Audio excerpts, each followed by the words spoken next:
एकतपूर गावामध्ये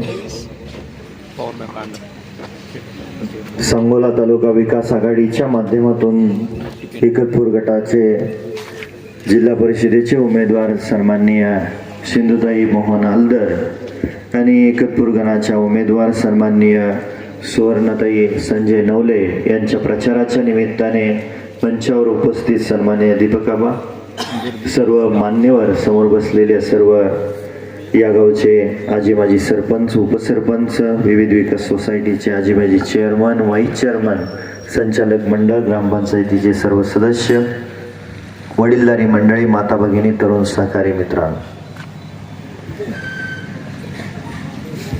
पहिल्यांदा मला आज आनंद होतोय एकतपूर मधल्या सभेचा. समजा ना, लोकसभेला आणि विधानसभेला आपण सभा घेतली तिथं कोपऱ्यात झाडाखाली, आणि आजच्या सभेची गर्दी पाहता मला असं वाटतंय की ज्या माणसाने सिंहगड इन्स्टिट्यूट उभा केली, आपल्या एकतपूर गावचं, तालुक्याचं नाव राज्यामध्ये आणि देशामध्ये नावारूपाला आणलं, आणि या भागातल्या आसपासच्या तालुक्यातल्या गोरगरीब जनतेच्या मुलामुलींना चांगलं शिक्षण देण्यासाठी आणि त्याचबरोबर हजारो लोकांना काम देण्याचं काम सन्माननीय NM नवले सरांनी केलेलं आहे. आणि सदाभानी या गावचं प्रतिनिधित्व प्रथम नागरिक म्हणून 15 वर्ष काम पाहिलं, आणि त्यांच्या 15 वर्षाच्या कार्यकाळामध्ये जे काही काम झालं ते सुवर्णाताईंनी सांगितलं. सुवर्णाताई स्वतः शिक्षिका आहेत. सिंधुताईंच्या घरी डाळिंबाची चांगली शेती पिकली जाते, आणि मोहनराव हे डाळिंबाचे व्यापारी आहेत. दोन्हीही ग्रामीण भागातल्या अडीअडचणीची जाण असणाऱ्या दोन्ही उमेदवार आहेत. स्वर्गीय आबासाहेबांनी मागच्या 25-30 वर्षामध्ये आबासाहेबांना साथ देणारे दीपकाबा या दोघांनीही पंचायत समितीच्या आणि जिल्हा परिषदेच्या निवडणुकीला सामोरे जात असताना एकत्रितपणे निवडणुका लढल्या गेल्या, चांगल्या पद्धतीने यश संपादन केलं, आणि त्याच पद्धतीनं शेतकरी कामगार पक्षाच्या कार्यकर्त्यांनी ठरवलं की येणाऱ्या निवडणुकीला आपण दीपकाबांसोबत आघाडी करूया, आणि त्या पद्धतीने आघाडी केली गेली.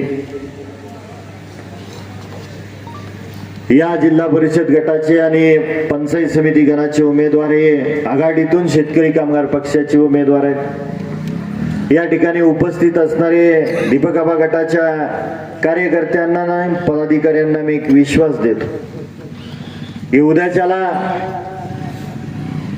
9 तारखेला या दोन्ही उमेदवारांच्या अंगावरती गुलाल दिसणार आहे, आणि पुढच्या 5 वर्षात या दोन्ही सदस्यांच्या माध्यमातून भविष्यकाळात येणारा जो विकास निधी असेल, समजा 2 रुपयाची कामं तुमच्या गावात आली तर त्यावेळेस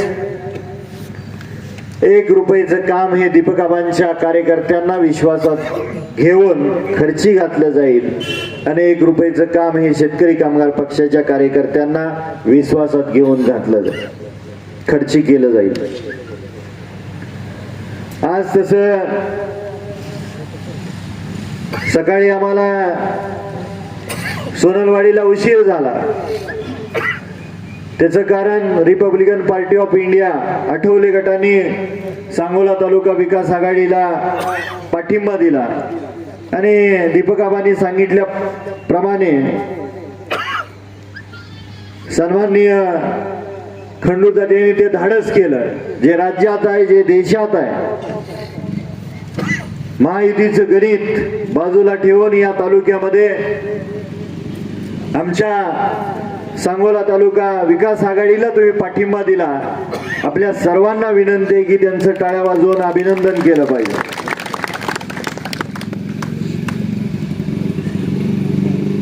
भविष्य काळामध्ये या भागातल्या शेतीच्या पाण्याचा प्रश्न असेल, रस्त्याचे प्रश्न असतील, विजेचे प्रश्न असतील, ते जिल्हा परिषदेच्या आणि पंचायत समितीच्या माध्यमातून सोडवले जातील. काही प्रश्न हे विकासाची कामं मंत्रालयातून मंजूर करून आणण्याची जबाबदारी मी घेत आहे. या गावामध्ये 2 मंदिरांचा प्रस्ताव आपण दिलेला आहे.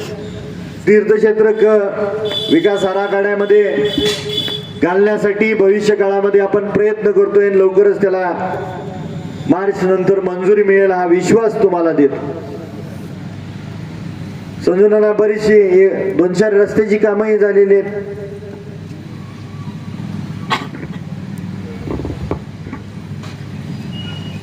भविष्य काळामध्ये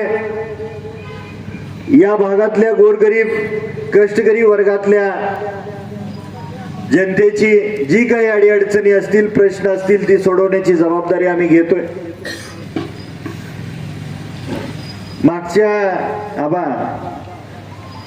मागच्या निवडणुकीला 1 उमेदवार नव्हते, 2 उमेदवार होते गावातलेच. तुम्ही विसरला, पण आता एकच उमेदवार आहे.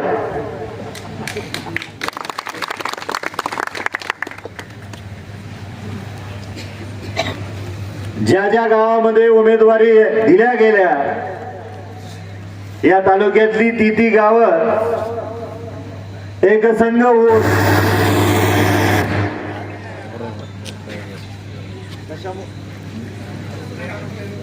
कशामुळे असं झालं असेल सांगा बरं. कुणाचं लक्ष जर डाव्या बाजूला गेलं असतं तर तुम्हाला समजलं असतं आपल्याला टीका करायची वेळ नाही.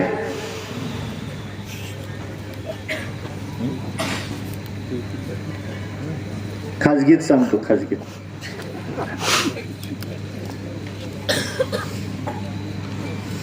पण मला असं वाटतंय की माझी विनंती आहे या गावातल्या सर्व पक्षाच्या कार्यकर्त्यांना, ज्या एकतपूरचं नाव ज्या नवले कुटुंबाने आणि विशेष करून NM नवले सरांनी या तालुक्याचं नाव देश पातळीवरती नेलं,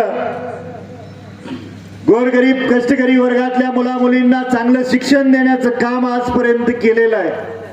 आज त्यांच्याच कुटुंबातल्या भगिनी उभारलेले आणि त्या कुटुंबाचं ऋण फेडायची जबाबदारी आपल्यावरती आलेली आहे. आणि ती संधीचं सोनं तुम्ही चांगल्या पद्धतीने कराल अशी अपेक्षा व्यक्त करतो.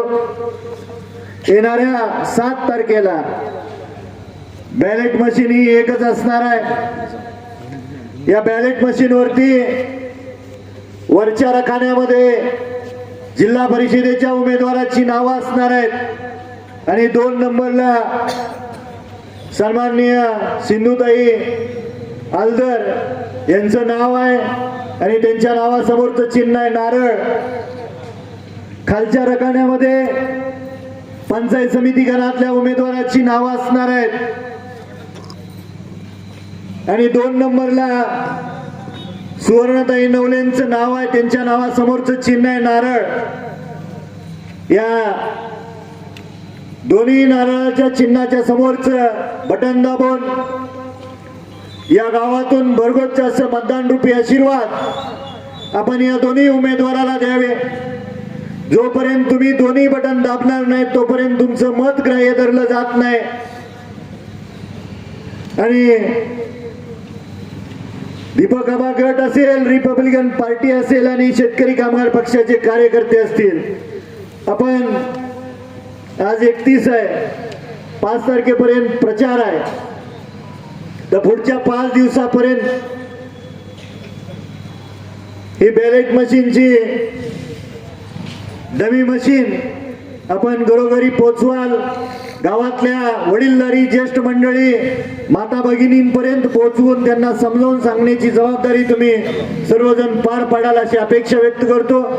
एवढ्या मोठ्या संख्येनं आपण या ठिकाणी उपस्थित राहिला त्याबद्दल शेतकरी कामगार पक्ष, दीपक आबा गट आणि रिपब्लिकन पार्टीच्या वतीनं आपल्या सर्वांचा अंतःकरणपूर्वक आभार मानतो आणि थांबतो। जय हिंद, जय महाराष्ट्र। कार्यक्रम संपला असं जाहीर करतो।